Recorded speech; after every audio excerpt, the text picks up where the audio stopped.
اس کی ایک وجہ دریائے سندھ میں ملک کے تقریباً تمام ہی دریاؤں سے آنے والا پانی بھی ہے۔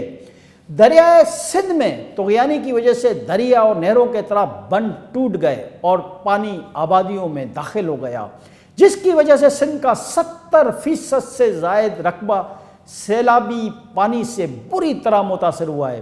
لیفٹ بینک کینال اور رائٹ بینک کینال کے اطراف کے علاقے تو تباہی سے دوچار ہیں، لیکن ان سے ملحقہ علاقے بھی سیلابی پانی کی زد میں ہیں۔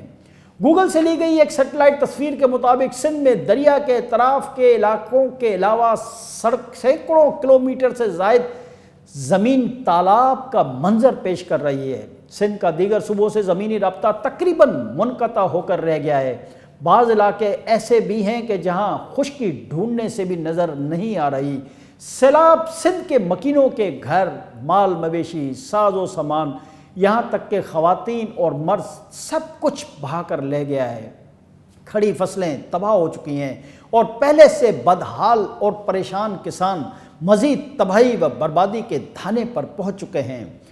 سندھ ہر زاویے اور ہر نظر سے تباہیوں، بربادیوں اور قسم پرسی کا منظر پیش کر رہا ہے۔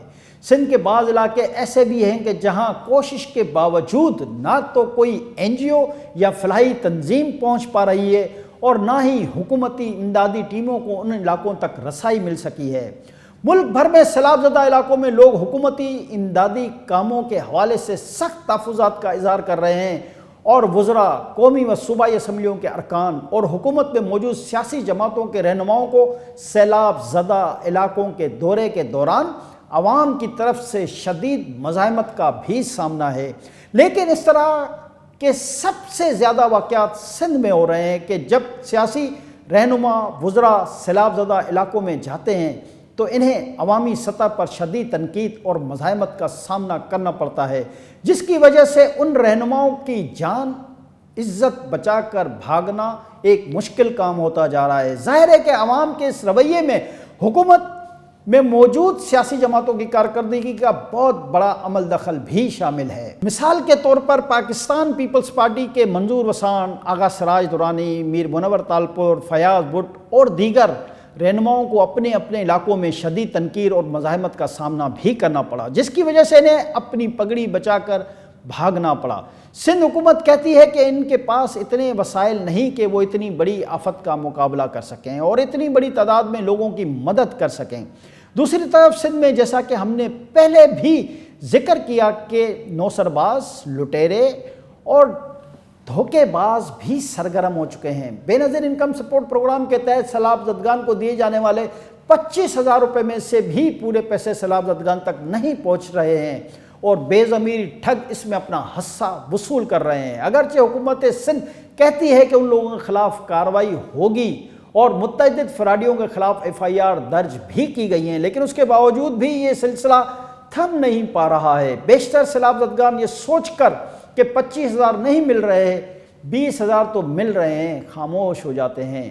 یہاں یہ وضاحت ضروری ہے کہ لوٹ مار کا یہ سلسلہ صرف سندھ میں نہیں بلکہ پنجاب، خیبر پختونخوا اور خاص طور پر بلوچستان میں بھی پورے آب و تاب کے ساتھ جاری ہے اور کوئی پوچھنے والا نہیں۔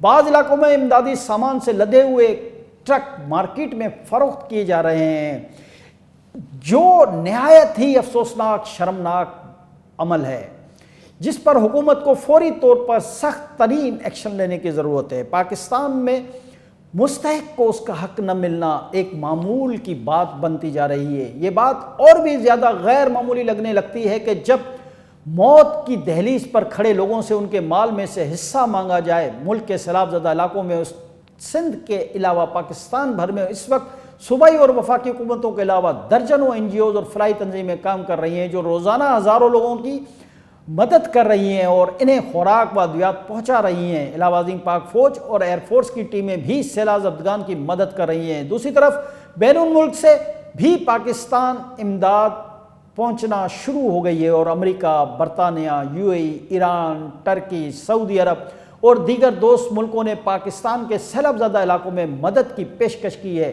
بلکہ کچھ ملکوں کی طرف سے امدادی سامان کی پاکستان آمد بھی شروع ہو چکی ہے۔ لیکن جس بڑے پیمانے پر تباہی ہوئی ہے اس کے لیے مزید مغیر حضرات، اداروں اور NGOs کی ضرورت ہے کہ جو سیلاب زدگان کی مدد ہو سکتی ہے اس میں اپنا حصہ ڈالیں۔ آخر میں بس یہ بات کہ سیلاب زدگان کی مدد کے لیے سندھ حکومت نے اپنا فنڈ قائم کر دیا ہے اور اس اکاؤنٹ کا نمبر میڈیا پر جاری کر دیا گیا ہے۔ اسی طرح پاک آرمی نے بھی اپنا فنڈ قائم کر دیا ہے اور اس کا اکاؤنٹ نمبر جاری کر دیا ہے۔ پنجاب اور خیبر پختونخوا کی حکومتوں نے بھی سیلاب زدگان کی مدد کے لیے اپنے فنڈز قائم کر دیے ہیں، ان کے اکاؤنٹ نمبر بھی جاری کر دیے گئے ہیں، جبکہ وفاقی حکومت نے سیلاب زدگان کی مدد کے لیے اپنا فنڈ قائم کر کے اس کا اکاؤنٹ نمبر بھی عوام سے شیئر کر دیا ہے۔ سوال یہ ہے کہ اس موقع پہ جب پاکستان اپنی تاریخ کے بدترین حالات اور سیلابی تباہ کاریوں سے دوچار ہے، اس صورتحال میں کیا پاکستان کو اتنے سارے فنڈز قائم کرنے کی ضرورت تھی، یا ایک ملک اور ایک قوم بن کر سیلاب زدگان کی مدد کے لیے صرف ایک فنڈ قائم کر کے پاکستان کے تباہ لوگوں کی مدد کرنی چاہیے تھی؟ زندگی رہی تو پھر ملاقات ہوگی ایک نئی خبر کے ساتھ۔ تب تک کے لیے اپنے میزبان GM جمالی کو اجازت دیجیے۔ اللہ حافظ۔